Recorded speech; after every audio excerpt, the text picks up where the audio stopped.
Happy Sunday, everybody. Steve here. So I thought I'd jazz up the title of this devotional here a little bit, because I was reading through this book here, Faith Alone. It's Martin Luther devotionals, and I was reading this one in particular, and it reminded me of a joke I heard. It was 15 years ago, something like that. 20 years ago now. I heard that I had a boss of mine that sent along that just thought it was just the funniest thing. But the verse that it all hinges on, Ecclesiastes chapter 6, verse 9. Better what the eye sees than the roving of the appetite. This too is meaningless and chasing after the wind. Better what the eye sees than the roving of the appetite. Being satisfied with what God's blessed us with, being satisfied with things that are in your life and that what you have, and it's all about the heart, isn't it? And there's an Aesop fable that's very appropriate to this. So this is the dog and his reflection. So a dog to whom the butcher had thrown a bone was hurrying home with his prize as fast as he could go. As he crossed a narrow footbridge over some water, he happened to look down, saw himself reflected in the quiet water as if in a mirror. But the greedy dog thought he saw a real dog carrying a bone much bigger than his own. If he had stopped to think, he would have known better. But instead of thinking, he dropped his bone into the water and sprang at the dog in the river, only to find himself swimming for dear life to reach the shore. At last he managed to scramble out, but as he stood sadly thinking about the good bone he had lost, he realized what a stupid dog he had been. Looking at something, he's got something perfectly fine, and then looking ahead at something else, wanting something else, being greedy. But the joke that it reminded me of, and this is called the husband store. So a store had just opened up in New York City that offered free husbands. When women go to choose a husband, and they walk in the door, they said, "Welcome to the husband store, but we have some rules that you have to follow specific rules, strictly follow these rules to come in." All right, so they agreed to, okay, fine. So you may visit the store only once.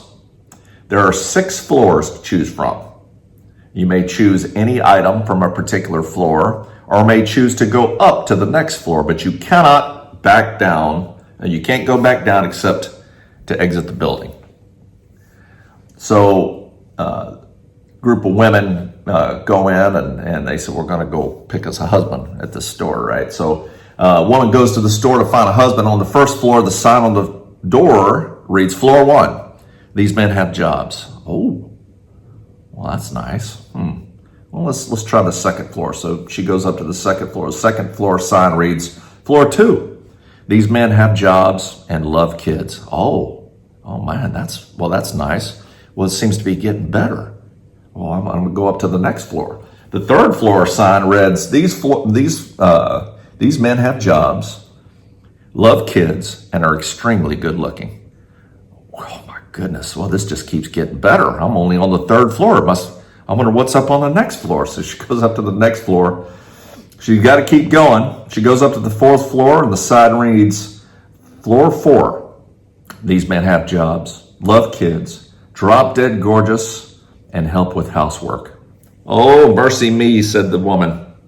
"I can hardly stand it." Still, she goes to the 5th floor, and the sign reads, "Floor 5. These men have jobs, love kids, drop dead gorgeous, help with the housework, and have a strong romantic streak." She's so tempted to stay, but she goes. She's like, "Well, I've got to." She goes up to the 6th floor, and the sign reads, "Floor 6. You are visitor 71,456,012 to enter this floor. There are no men on this floor. The floor exists solely as proof that you're impossible to please. Thank you for shopping at the husband store." Oh, I just thought that was the funniest joke. Oh, but it reminded me. I was reading, like I said, I was reading through the devotional, and Martin Luther in this devotion talks about this. Faithful people are pleased with what they currently have and consider it all to be a gift from God. Unbelievers, however, act differently. Everything they see in front of them is nothing but a nuisance. They don't use these gifts or enjoy them. Rather, they allow their hearts to roam in discontent. If they have money, they don't find pleasure in it or enjoy it. They always want something different. If they have a spouse, they want someone else. If they acquire a kingdom, they aren't satisfied with just one. And it reminded me of a quote, Alexander the Great.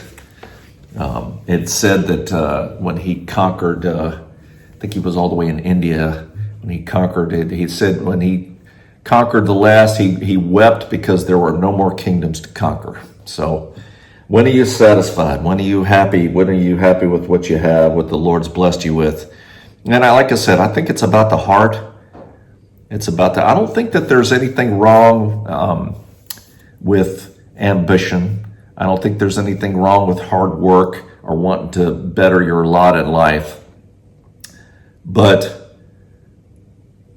be satisfied with what you have, and keeping your heart right, and looking at what you have and appreciating what you have and being thankful for what you have, and not like, boy, I wish I could have, if I could only have this, then I would be happy. I guess that's the key for me is, are you happy and content, or are you, resentful, like, oh, well, why can't I have this too? I think that, to me, does that make sense? Let me know what you think.